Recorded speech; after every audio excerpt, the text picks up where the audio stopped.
Hi everyone, my name is Prairie, and for my ingredient substitution project, I chose to replace the all-purpose flour in a chocolate cake with black beans. I originally came across a recipe for a black bean cake a few months ago and decided that this project would be the perfect opportunity to try that recipe and compare it to a regular cake. I chose to substitute the all-purpose flour with black beans because firstly, black beans are naturally gluten-free and are a relatively cheap alternative to any other gluten-free flours that you might find at the grocery store. Second is that beans are nutritionally dense. They contain more protein and more fiber than all-purpose flour, meaning that the protein and the fiber will help you stay longer, creating a more satisfying and filling dessert. Those looking to increase those specific nutrients in their diet might want to lean towards beans when making a cake if this recipe turns out well.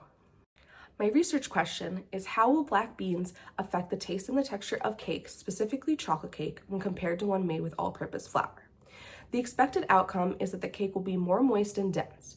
This is because there's added moisture from the canned beans, which have a higher water content than all-purpose flour. There's also more protein in the beans, meaning that there'll be increased water absorption in the cake, and the added fiber will create a more dense texture. The base ingredients I used were canned black beans in place of all-purpose flour, granulated sugar, butter, eggs, baking powder, and baking soda. I also used cocoa powder and vanilla and salt as flavor enhancers. The black bean cake was very simple to prepare. All I needed was a blender, a parchment paper lined pan, and a spatula. First, I blended the beans with the eggs, sugar, and vanilla, and then I blended it again after adding the butter, cocoa powder, and leaveners. It became a pourable batter, which I then baked at 350 degrees for 35 minutes.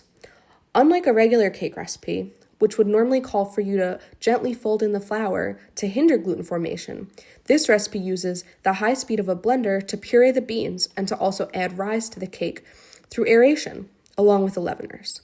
The batter was thinner to that of a cake made with all-purpose flour. Now I'll discuss the results of making a chocolate cake with black beans. As you could see from the previous clip, the appearance had visible cracks on top, and the cake was a little bit darker in color, but overall looked like a normal cake.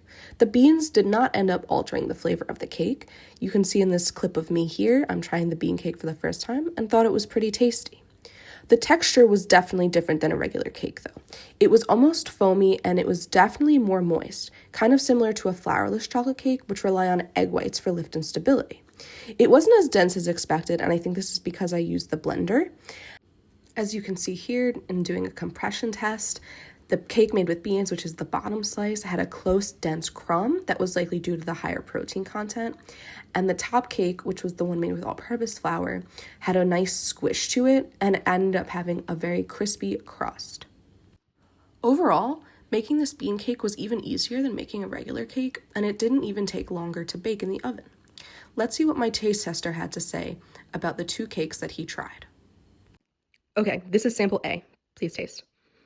Sample A was the cake made from black beans, and sample B that he'll try next was the cake made from all-purpose flour. This is sample B, and try it without the icing first. Oh. Well, I think the first one I had was the bean. And why do you think that? Why? Well, I think it's more because the second one I had, option B, felt finer. It also felt a bit sweeter and lighter in texture overall. The significance of this project is that a nice tasting, texturally pleasing cake can indeed be made with black beans as a substitute for flour, providing a more nutritionally dense and gluten-free alternative. The limitations in this experiment were that cocoa powder probably masked the bean flavor. It would be good to experiment with a vanilla cake and maybe using a white bean instead to keep the color consistent, but just to see if the bean flavor is more prominent when not using cocoa. Also, my blender was kind of old and not super powerful, so maybe using something like a Vitamix might even be able to provide an even better texture of the cake due to the additional speed and power. There are a few future directions that this project could take. The first one being trying different flavors of cake with different types of beans. As previously mentioned, you could maybe try making a vanilla cake with white beans and seeing if that affects the texture and flavor as much as the black beans did in a chocolate cake. Secondly, you could use bean flours, which may have similar properties to that of an all-purpose flour with a lower moisture content and a higher ability to absorb wet ingredients. And lastly, you could try using beans in place of flour in other baked goods. The beans might work even better in a brownie where you're already expecting a dense, chewy texture. Thank you to my taste tester, James Oliver, for giving his opinions on this project. Thank you to the blog The Pancake Princess for the black bean cake recipe. And thank you so much for watching.